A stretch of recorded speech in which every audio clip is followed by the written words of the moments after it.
사람이 인생이라는 길을 걸어가면서 남과 다른 독특한 어떤 것을 가지고 있을 때 자신감, 다른 말로 자존감이라는 것을 가지고 살 수 있습니다. 우리는 무엇인가 확실하게 남들과 다른 무엇인가를 가지고 있으면 자신감과 자존감이 강한 삶을 살 수 있습니다. 남들과 다른 무엇인가를 가지고 있으면 매사에 당당하게 되죠. 저와 여러분에게 자신감을 주는 그런 것이 세상에 어떤 것이 있을까요? 예를 들어서 세상적으로 생각하면 재물이 많으면 꽤 자존감 있는 삶을 산다라고 할 수도 있겠습니다. 재물이 많으면 좀 여러 가지 유익이 많죠. 또 자존감을 높이는 것 중에 우리나라는 학벌이 좋으면 출세하는 길이 열린다라고 해서 꽤 학교에 대한 그런 열망이 강하지요. 그래서 사교육도 굉장히 많이 발달해 있습니다. 우리나라처럼 아침 일찍부터 밤늦게까지 학교에 불을 켜놓고 공부하는 그런 나라가 없지요. 사실 우리나라가 그렇게 공부하고 시키고 해서 발전한 것은 또 부인할 수 없는 사실입니다. 세계 여러 나라를 보면 지식을 많이 가지고 있으니 우리나라도 꽤 자존감 있는 그런 삶을 살고 있다라고 할 수 있습니다. 뒤에 좀 시끄럽습니다. 세상 사람들이 또 실제적으로 자존감을 가지고 살 수 있는 것을 한번 생각해 보면 자존감을 가진다. 건강함이 있으면 꽤 많은 자존감을 가질 수 있다라고 할 수 있겠습니다. 사실 몸이 불편하면 이 자존감이 굉장히 낮아지게 되죠. 아마 오늘 또 여러분들은 건강이 있기 때문에 주의 전에 오게 된 줄로 믿습니다. 건강이 있을 때는 내가 무엇이든지 갈 수 있고 무엇이든지 할 수 있다라고 생각을 합니다. 건강을 잃으면 자신감이 없지요. 저 내가 어떻게 가겠는가, 저거 어떻게 하지, 이런 생각이 앞서게 되죠.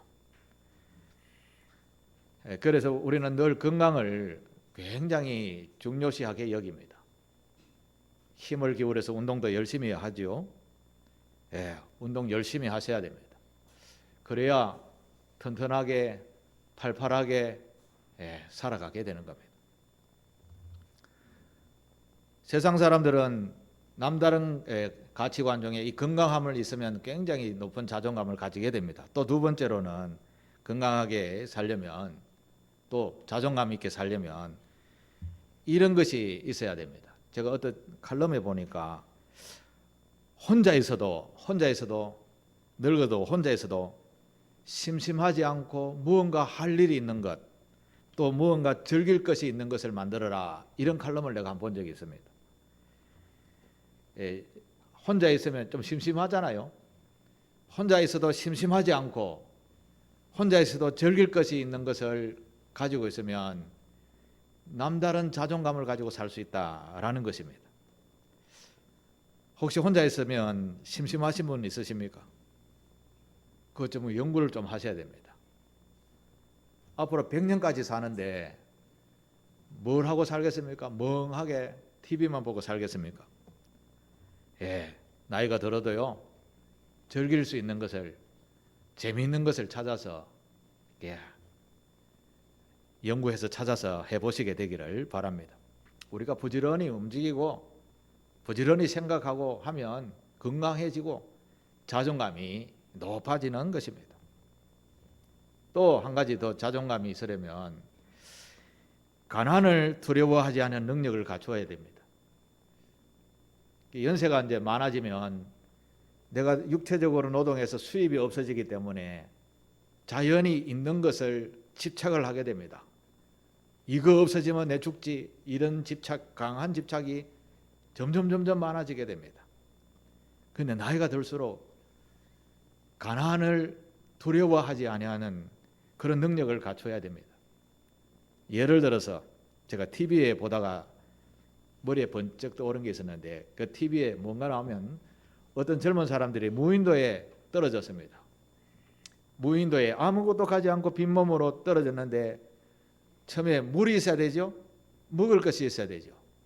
이게 훈련이 안 되면 금방 거기에서 돌아가시게 되죠. 그런데 이 무인도에 살아남는 방법을 가르치는 그 TV를 보니까 물을 만드는데 그냥 바다에 막 흘러다니는 비닐 조각을 하나 줬더니만 땅을 이렇게 파고 그 땅에다가 돌을 이렇게 쫙 해놓고 햇빛을 받게 하니 비닐과 비닐 사이에 습기가 차더니만 그게 물이 되는 겁니다. 근데 그게 꽤 많이 쌓이는 것을 실제적으로 보여주면서 이렇게 마실 물을 찾으십시오. 바닷물은 마시면 안 됩니다. 그렇게 가르치는 것을 보았습니다. 또 그 섬 중앙에 가니까 나무가 많은데 이거는 먹는 것이고 저거는 못 먹는 것이고 이걸 가르치더라고요. 근데 그거는 뭐 조금 연구하면 되겠죠. 그렇습니다. 나이가 점점 들어가면 우리는 점점 가난해질 수밖에 없습니다. 그런 가난을 두려워하지 않으려면 좀 훈련이 되어져 있어야 되죠. 가난에도 능히 이길 수 있는 그런 훈련이 되어 있으면 이 굉장히 자신감 있는 삶을 살 수 있게 되는 것입니다. 제가 어떤 책에 보니까 사랑하는 연인이 나에게 주는 예쁜 선물은 쓰레기에 불과하다, 이런 말이 있어서 이게 무슨 말이지 라고 한참 생각해 봤습니다. 사랑하는 여인이 나를 위해 주는 선물은 예쁜 쓰레기에 불과하다. 가만히 생각해 보니까 이 말은 육신의 욕망, 욕심 이런 것만 자극하는 그런 물질 중심의 삶은 우리 그렇게 길게 가지 않는다라는 것이죠. 그렇게 길게 가지 않는다라는 것. 다시 말해서 늙으면 돈이 많이 필요해. 물론 필요하죠. 재물만 있으면 내가 영원히 살 거야, 이렇게 붙잡고 사는 사람이 있다라는 것이죠. 그런데 그것은 우리의 인생에 크게 도움되지 않는다라는 말입니다. 오히려 욕망만 자극한다라는 거죠. 우리는 눈앞에 보이는 물질만 바라보고 의지하고 살아가게 되면 정말 하나님께서 우리에게 주신 이 인생의 깊이를 조그만 한쪽만 보고 살게 되는 것입니다. 우리의 인생은 엄청난 넓은 세계를 보도록 하나님이 창조해 주셨습니다. 이 재물 하나만 들고 달달달 떨며 사는 것은 참된 인간의 모습이 아닌 것이죠. 성경을 계속 읽다가 보면 부자 되는 방법이 있는데 그 부자 되는 방법은 역설적으로 나누어 주라고 합니다. 사랑을 베풀라고 합니다. 우리는 전혀 나누어 주고 베풀면 나의 재물이 소진될 것 같은데 하나님은 그렇게 반대로 말씀하십니다. 그런 이야기는 나중에 또 한번 언급을 하겠습니다. 내 것이라고 붙잡으면 붙잡을수록 점점 작아지게 되고 점점 자존감이 낮아지게 된다는 것이 일반적인 논리의 말씀입니다. 자, 그러면 하나님의 말씀은 자존감을 높이는 것 중에 하나님의 말씀을 어떻게 해야 자존감을 높이며 우리 인생에 가장 큰 힘이 될 수 있을까? 그것을 우리는 성경을 통해서 한번 배워보겠습니다. 그건 오늘 말씀을 통해서 배울 수 있습니다. 먼저 2절을 한번 볼까요? 2절에 이렇게 이야기를 합니다. 이르되 여호와는 나의 반석이시요 나의 요새시요 나를 위하여 나를 건지시는 자시요. 이렇게 다윗이 고백을 합니다. 지금 이런 고백은 다윗이 연세가 많이 들어서 이제 죽을 날이 가까워졌을 때에 인생을 되돌아보면서 고백하는 그런 말이 되는 겁니다. 여호와 하나님은 나의 반석이시요. 이렇게 표현을 하고 있습니다. 여러분, 반석이 뭐죠? 반석. 바위. 예. 반석이라는 말은 바위라는 뜻이죠. 든든하다라는 그런 의미가 담겨져 있습니다. 다윗이 일생을 살아왔는데 참 바람도 모진 바람이 많이 불었습니다. 그런데 흔들리지 않고 안전하게 살 수 있었던 것은 내 인생의 발을 딛고 사는 곳이 반석 위였다라는 것이죠. 반석이 누구를 지칭합니까? 여호와 하나님이 나의 반석이셨다. 내 삶의 근원은 하나님이셨다. 하나님이 나의 힘이셨다. 그러니 내가 반석 위에 사는 것처럼 든든하게 살아왔다. 이런 표현인 것이죠. 다윗은 어떻게 하나님을 이렇게 믿고 따라왔을까? 다윗의 인생을 보면 금방 알 수 있습니다. 다윗은 그냥 일반 서민 중에 서민의 한 사람이었습니다. 이새라는 아버지의 7째 막내 아들이었습니다. 아들 형들에게 치여가지고 늘 다윗은 양을 치는 목동으로만 들로 산으로 다녔습니다. 그런데 어느 날 이스라엘의 지도자인 사무엘이라는 선지자가, 예언자가, 하나님의 대리자가, 제사장이 어느 날 자기 집에 방문하게 된 겁니다. 다윗은 그때 들에서 양을 치고 있었는데 사무엘이 이 나라의 우리말로 하면 대통령이 자기 아버지 집에, 저거 집에 우리말로 하면 왔는 거죠. 다윗은 전혀 모르고 있었는데 이 나라의 다음 왕을 세울 기름을 가지고, 제사장이 기름 붓는다는 말은 그 권위를 위임한다라는 그런 의미가 있습니다. 하나님으로부터 이새의 아들 중에 한 명이 다음 왕이 될 것이다 라는 메시지를 가지고 사무엘이 다윗의 집에 온 거죠. 근데 큰 형, 둘째 형, 셋째 형 다 봐도 왕의 제목이 아니라고 합니다. 하나님께서. 아들도 없냐라고 물으니까 막내 아들이 있는데 그래 지금 들에 양치는데요. 사무엘 선지자가 데리고 오라고 합니다. 정말 어린아이와 같은 그런 아주 예쁘게 생긴 아이인데 사무엘 선지자가 볼 때에는 이 왕의 제목이 아닌데 이렇게 생각했지만 하나님께서 사무엘 선지자 마음속에 제가 바로 다음 왕이다. 기름을 부어라. 그래서 기름을 부은 사람이 다윗이었습니다. 다윗은 그런 기름을 부었다라는 말은 어린 나이에 20살도 안 된 나이에 왕이 된다. 다음 왕이 된다라는 생각을 가지게 된 겁니다. 사무엘 선지자가 기름을 부었으니까 그 집에 있는 사람들은 제가 다음 왕이래. 마음속에 어떤 마음이 들었겠습니까? 평소와는 완전히 다른 마음이 들지 않았겠습니까? 내가 왕이래. 다음 왕이래. 다윗은 그날부터 그 다음 날 계속해서 내가 다음 이스라엘의 왕이래. 그러면 어떤 자세가 되었을까요? 마음 자세가. 이전과는 완전히 다르죠. 내가 다음 왕이래. 이런 하나님께서 나에게 인정을 하셔서 기름을 부으시고 다음 왕으로 제목을 택하셨다. 와, 하나님이 나와 함께 하시네. 내가 하나님으로부터 왕으로 지명을 받았다. 정말 마음에 대단한 자존감이 생기게 된 겁니다. 그래서 어느 날 블레셋과 전투하는 이스라엘 백성과 블레셋과 싸움을 붙었는데 지금도 하죠. 팔레스틴 사람들과 이스라엘 사람들이 미사일을 막 주고받죠. 그 사람들이 아직도 살아서 전쟁하고 있습니다. 다윗에도 지금부터 한 3,000년에도 그렇게 싸웠습니다. 다윗이 전쟁터에 나가니까 어리니까 직접 군대는 안 나가고 형들이 나가 있는데 전쟁터에 나가니까 블레셋 군대의 장관이 키가 어마어마하게 큰, 성경책에 보면 약 한 3m 정도 되는 키가 장대하고 그가 들고 있는 칼이 배틀채만 하고 뭐 이렇게 기록을 합니다. 다윗은 일반 청년, 조그마한 청년, 뭐 160, 170 정도 됐겠죠. 그런데 3m 거구와 이렇게 쫙 맞닥뜨리게 되었습니다. 다윗이 키가 안 죽었습니다. 왜 안 죽었을까요? 내가 다음 왕이라. 하나님이 나에게 기름을 부었어.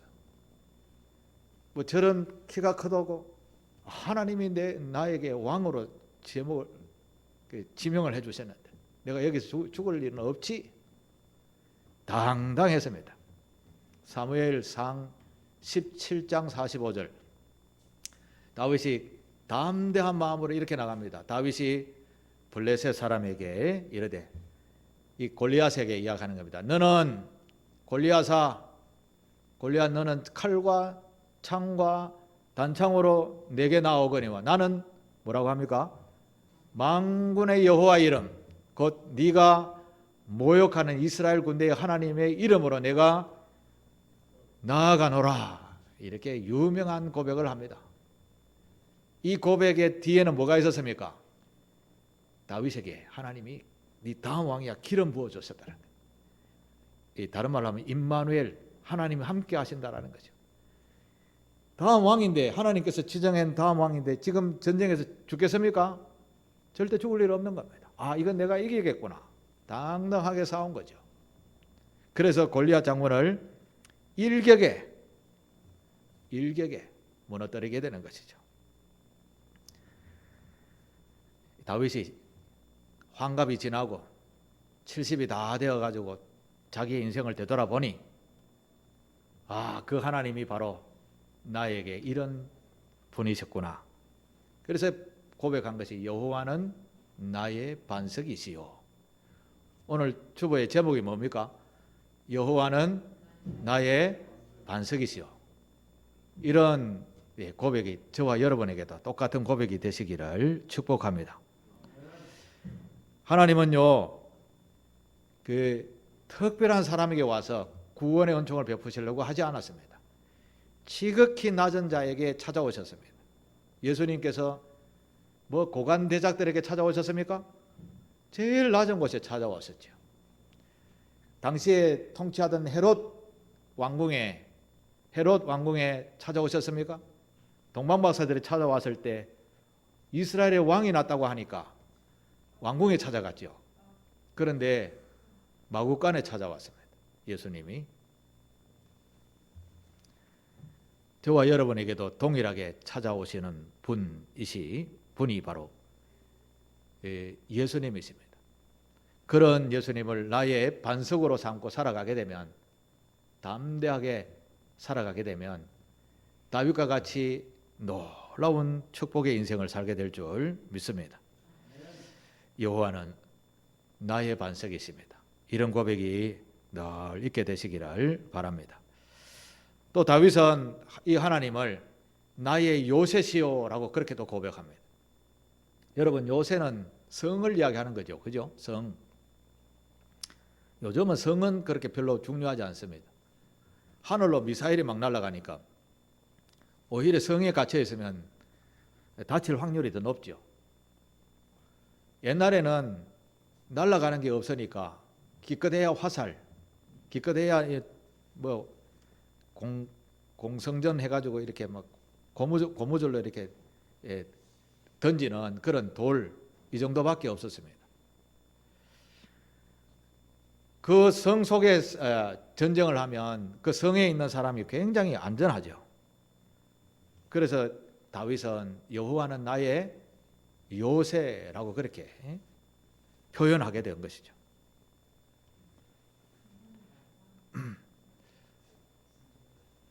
이거 왜 자꾸 넘기십니까? 앞으로.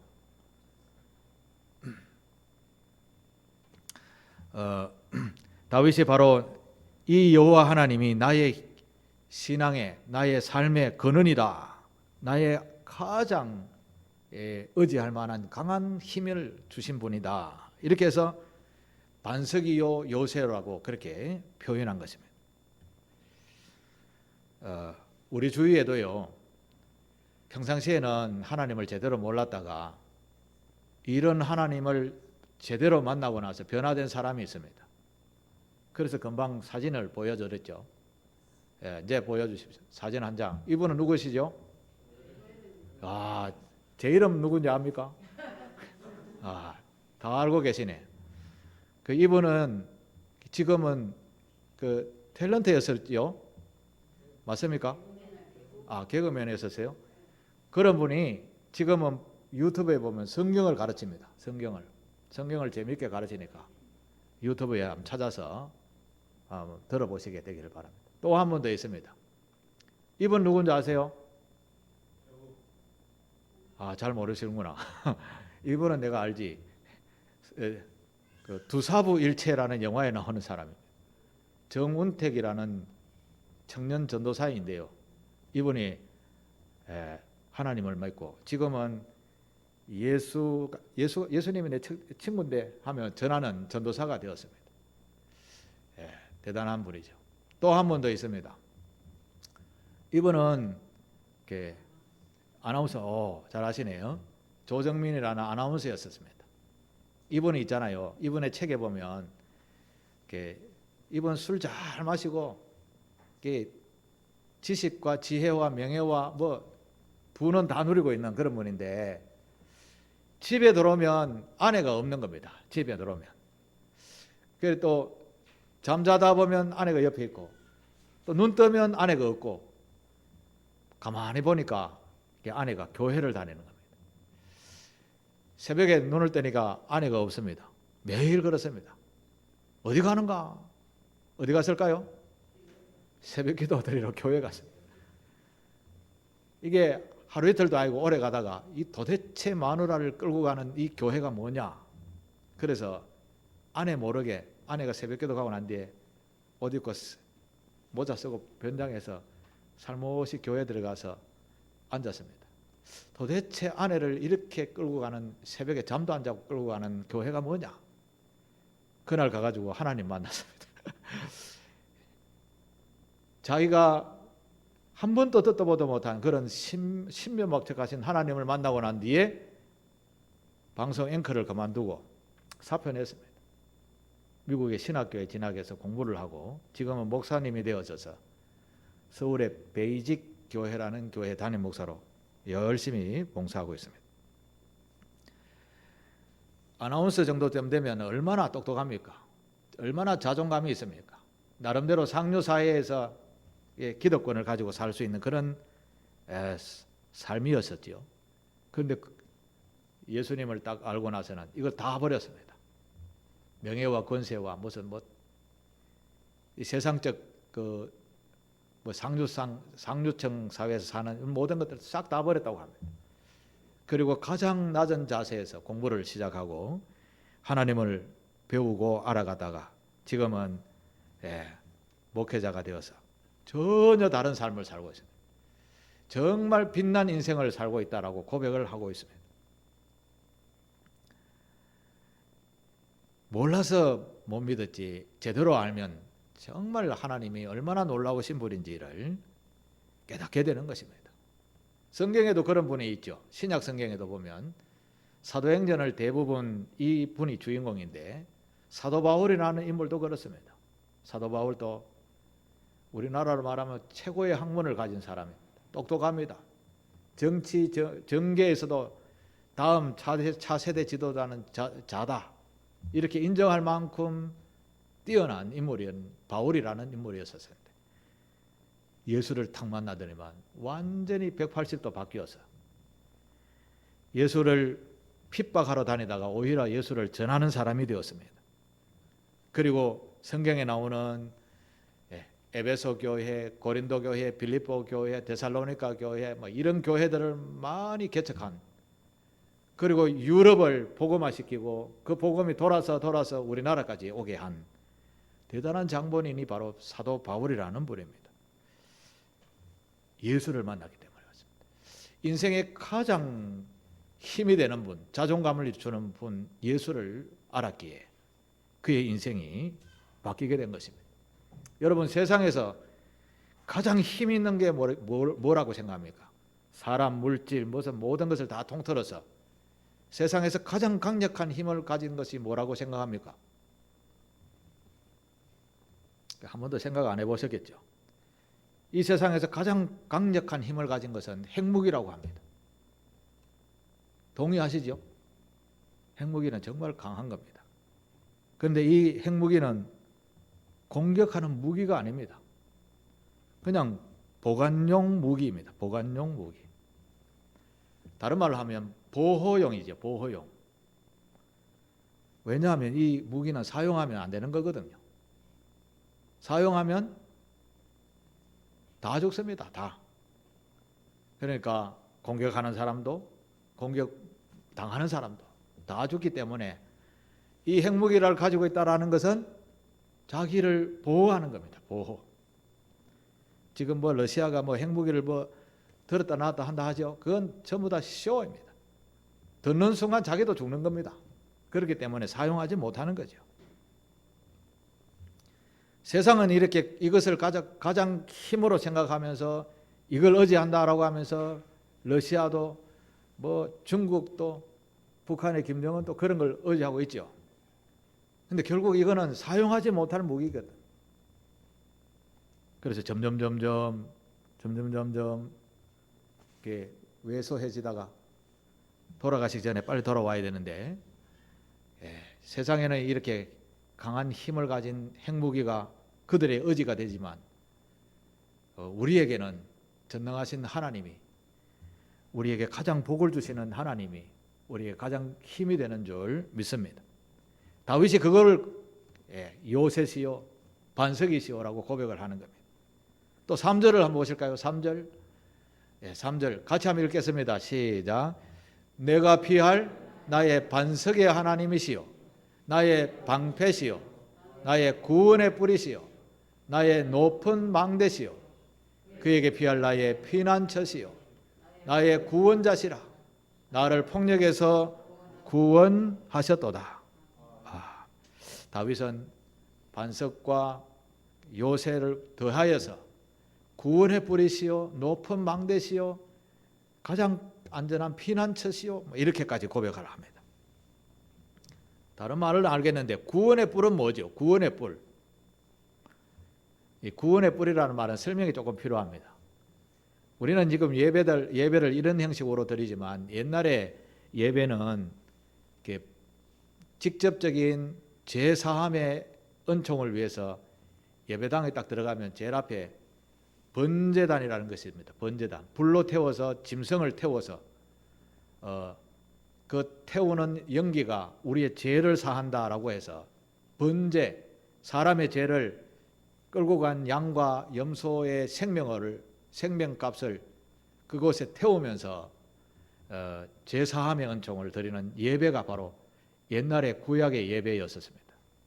우리는 지금은 예수 그리스도의 보혈의 피로 제사함의 고백을 통해서 이것이 제사함의 은총을 받지만 옛날에는 예수님 이전의 시대에는 번제로 드렸습니다. 그 번제단에 제일 모서리 사각에 보면 뿔 같은 게 딱 생겨 있어요. 네 개의 뿔이 있습니다.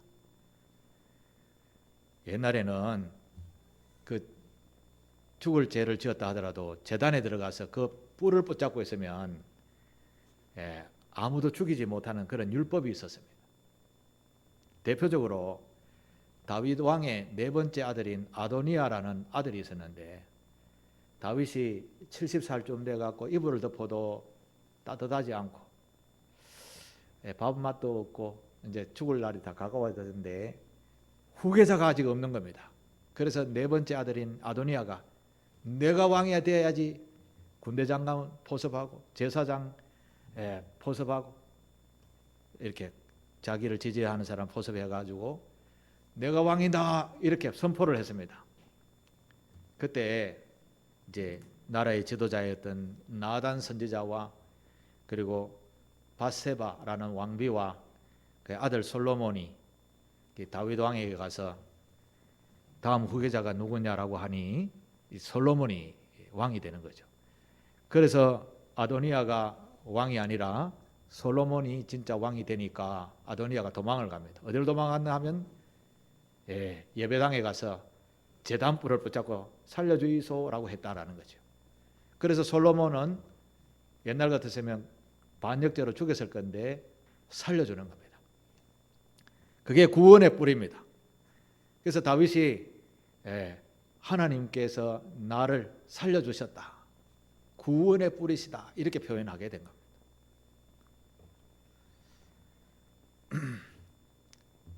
다윗의 일생을 사무엘 상하를 이렇게 쭉 읽다가 보면 다윗의 일생을 쭉 알 수 있습니다. 아, 다윗도 우리와 같은 인생을 사는 사람이었구나라는 것을 알게 됩니다. 한번 읽어보시게 되길 바라고요. 그런데 다윗도 이런 추잡한 면도 있네, 그런 사람이었습니다. 욕심, 탐욕도 있고요, 남의 아내도 강간도 하고요, 그리고 내가 얼만큼 강한 힘을 가졌는지 인구조사도 하고 이러다가 하나님 앞에 회초리도 많이 맞았습니다. 그런 인물이었는데 결국은 그가 위대한 왕이 될 수 있었던 것은 비결이 하나 딱 있었습니다. 비결. 내가 여호와의 하나님의 요새요 방패시요 피난처시요 구원의 뿌리시라고 고백을 하면서도 이게 소통되는, 이 다윗이 이런 하나님과 소통되는 유일한 길이 하나 있는데 그게 7절입니다. 오늘 본문의 7절을 같이 읽습니다. 시작. 내가 환난 중에서 여호와께 아뢰며 나의 하나님께 아뢰었더니 그가 그의 성전에서 내 소리를 들으시며 나의 부르짖음의 귀를 들렸도다. 아멘. 다윗이 일생 동안에 하나님과 소통하는 데 있어서 무엇을 했다고 합니까? 무엇을 통하여 소통했다고 합니까? 하나님께 기도했다라는 것이죠. 기도했다. 여러분, 하나님은 정말 세상을 창조하셨기 때문에 우리가 상상할 수 없는 능력을 가지고 계시는 겁니다. 그래서 전지전능하다라고 하시죠. 그런데 그 전지전능의 능력을 우리가 사용할 수 있는 권한이 있는데, 사용할 수 있는 능력이 있는데 그게 무엇을 통하여 사용하는가 하면 기도를 통해서 할 수 있다는 겁니다. 하나님께서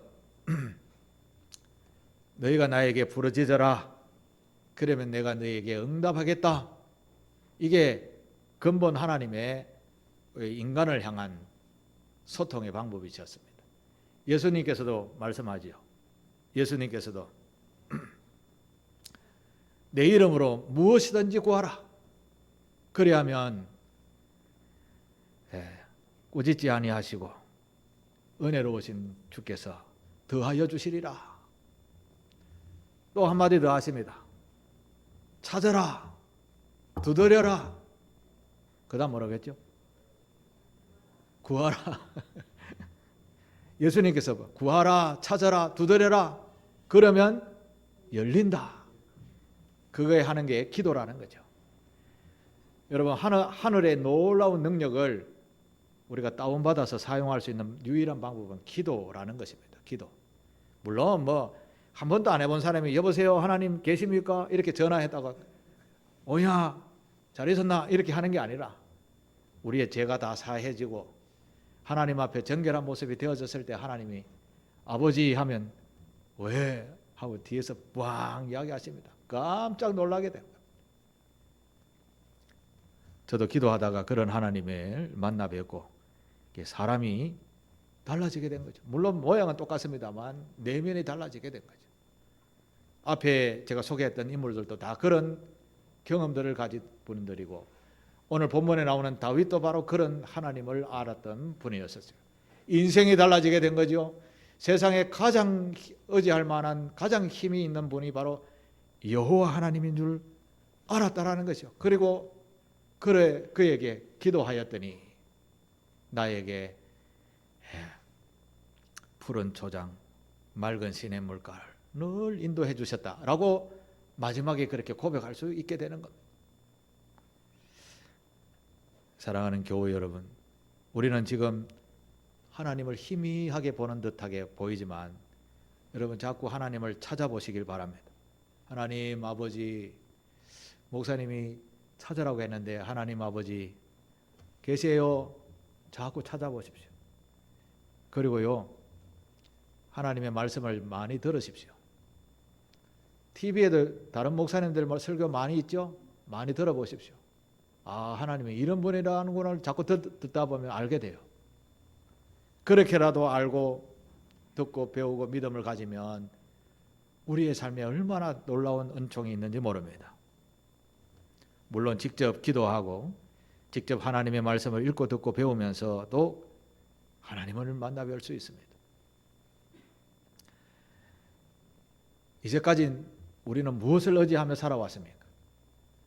또 지금 현재에서 갑자기 위급한 일이 생기면 무엇을 의지합니까? 농담 삼아 스님이 길을 가다가 다리를 헛디뎌서 얼음 구덩이에 푹 빠졌습니다. 빠지면서 하는 말이 무슨 말일까요? 아이고 하나님이라고 했다. 본능적으로 나오는 게 아이고 부처님 이렇게 되는데 아이고 하나님. 농담이었습니다. 우리는 위급한 일이 생기면 엄마야 누구를 부릅니까? 엄마를 부르죠. 엄마를. 우리는 본능적으로 부모님을 의지하는 그런 본성이 담겨져 있습니다. 세상에 우리에게 가장 힘이 되어주고 우리에게 가장 기대어 능력을 얻을 수 있을 분은 오직 유일하신 하나님 한 분밖에 없습니다. 그분이 바로 다윗이 소개하는 여호와 하나님이셨습니다. 그분을 한번 만나보시지 않겠습니까? 그분을 계속해서 찾으면 만나주시겠다고 하셨으니 따라오시게 되기를 바랍니다.